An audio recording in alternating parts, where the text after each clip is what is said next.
Hey beauties, good morning to you. So beautiful people, I was listening to the Prime Minister speaking recently at a press conference or something like that.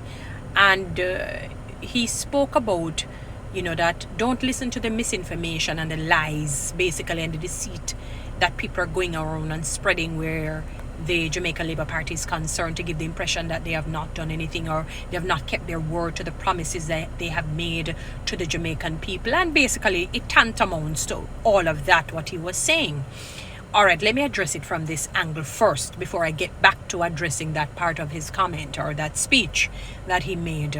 One of the things that I've often said to vloggers and bloggers, do not disrespect those in authority. Go and read Romans chapter 13. Romans chapter 13, for me, how I surmise it, it really was alluding to secular leaders, not so much the religious leaders, the Christian leaders. Not to say that those are not a part of the mix, but more so because it would naturally, it would go without saying for people to, if the religious or the spiritual leader is a good leader, that automatically respect is shown, because fear was driven by many that if you disrespect a pastor, things will happen to you. Although it will, you have to be very careful. If David couldn't even get rid of Saul, who had strayed from God, I don't think he really even had a relationship with God. He said, I cannot touch the Lord's anointed. So much more a real sincere man of God or woman of God. Now, as it relates to secular leaders, what it is basically saying, for those who may not get it, even if the person has a spirit of Jezebel, a Delilah spirit, a satanic spirit, so to speak, a demonic spirit, still show them respect. When God says love your enemies, because even the pagans, the heathens, love their own. So there's nothing special when you love those who love you. You now moving to a realm of real love and a sort of sincerity and trueness to your own self when you can love those who are unlovable. And he expects it's a moment of teaching you to respect authority on all levels. When you're able to respect somebody who is so-called not deserving of it, you will respect your mother, you will respect your father, you will respect the man on the street, you will respect a child. Whichever human being you encounter, you will respect them. That's a part and parcel of why.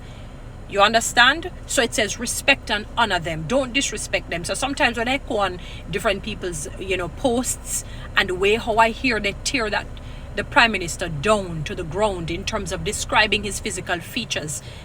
For me personally, I think he's a handsome fellow. I have no issues with it. Talk about his nose and whatnot. I don't have a problem with how he looks.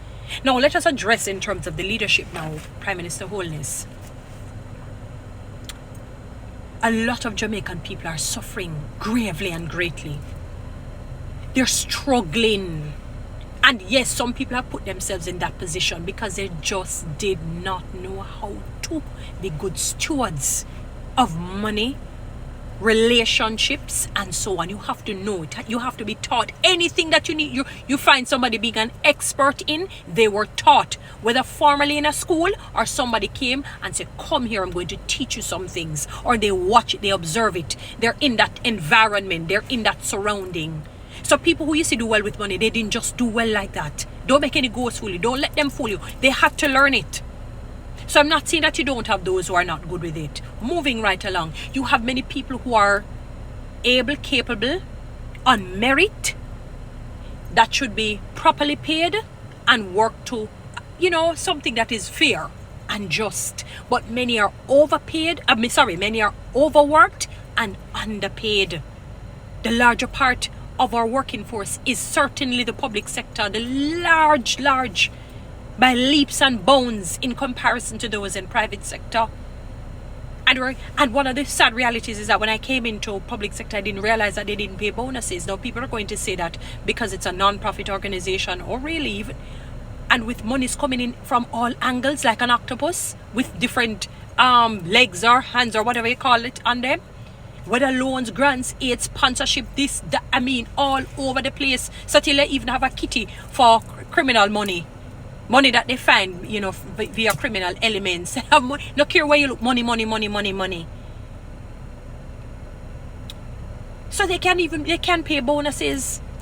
One of the sad realities, sir, is that Public sector workers, the general public sector workers got a 20% increase. One lady says 17, while the very few, the handful, got 100%, 200%, 300%. When we look, potholes are the order of the day, but many houses are being built. Let us have a real conversation, sir. Some of the houses in places that we call creme de la creme places, excellence par excellence places, the uptown places, the average squeeze up apartment. And when I say squeeze, if you put your hand here, say it lands in the toilet. You put your hands over here, it's in the kitchen while you're lying in your bedroom, because it's not, the width is not, it's not wide. It just looks nice, but it's small. 28 million, 29, 30 odd. Even if they go outside of the Kingston metropolitan areas, the disparity in terms of the prices is not bad. When I look at the monthly payments that they would have to make, even if they join in with a husband, if the wife join in with a husband or girlfriend and boyfriend or two family members, it still probably don't even make that monthly payment. It still cannot make it. A friend of mine, we were looking from Kingston. He and I were looking at one. We're just looking at it and said, my God. And some of the places that we saw where the monthly amount was 200 and 1,000.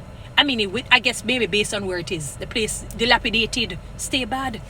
We're not talking new houses or new apartments. These apartments, tell me how the average Jamaican would be able to afford it. You suggested containers. Remember, we're in climate change. This is the coolest year.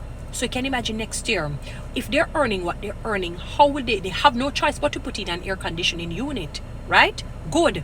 How would they pay the 30,000 on just barely using the AC? Barely using the AC is going to cost you like a minimum of $30,000, 35. They're about 40. How are they going to pay that bill when that is about 50%, if not more, of their salaries? When they go into containers, because they must.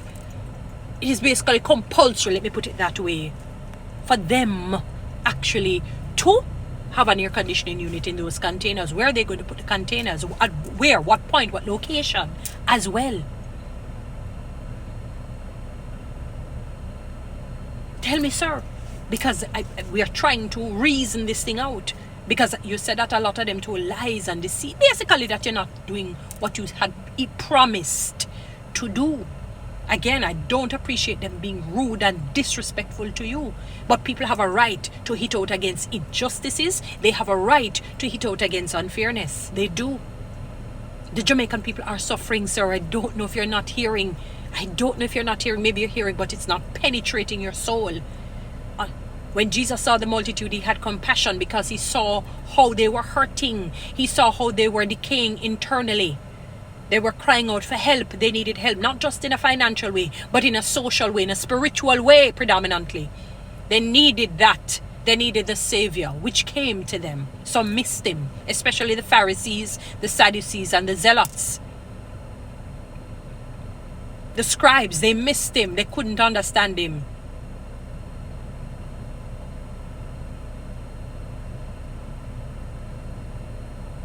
See, Nicodemus had to go by that because he never wanted him friend them see him. Because he really wanted a change. He was one of the few. Never want them see him. Shame because he knew what he did. But thank God for his blood. That even the vilest of sinner, once you really believe and trust in God, if Saul can be changed, anyone can. But you have to make that concerted effort.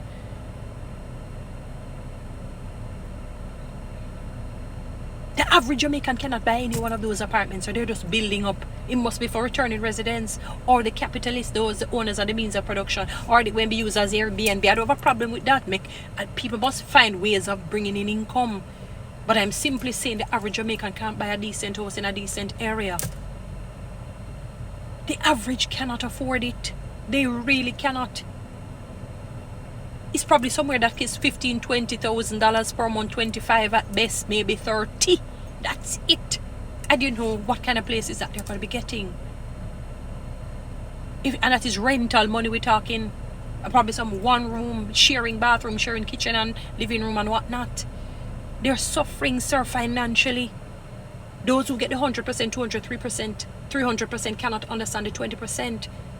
The average public sector should be getting 50% because they've worked hard, they've toiled hard, they have sought educational attainment and growth, and still overworked and underpaid. No bonus at all at the end of the year. That's so awful. That's something that can be introduced in public sector as far as I'm concerned. So you tell me, sir. I don't know. Guys, follow me on TikTok. Subscribe to my YouTube channel. Please share this message.